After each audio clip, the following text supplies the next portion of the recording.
ఒక్క సుభాషితం ఏంటంటే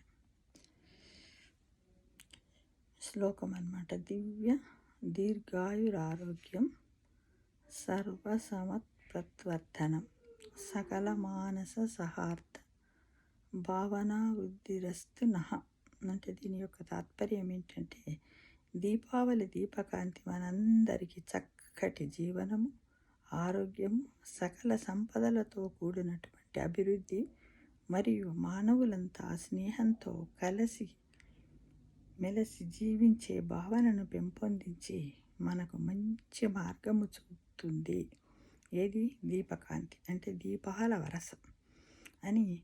ఇది సనాతన సాంప్రదాయం ప్రకారంగా మన పూర్వీకులు, మనకు ఋషులు అందించినటువంటి ఈ శ్లోకం. ఎంత బాగుంది కదా మిత్రమా. దివ్య దీర్ఘాయురారోగ్యం సర్వసమత్ప్రవర్ధనం సకల మానవా సహాత్ర భావనా వృద్ధిరస్తు నః.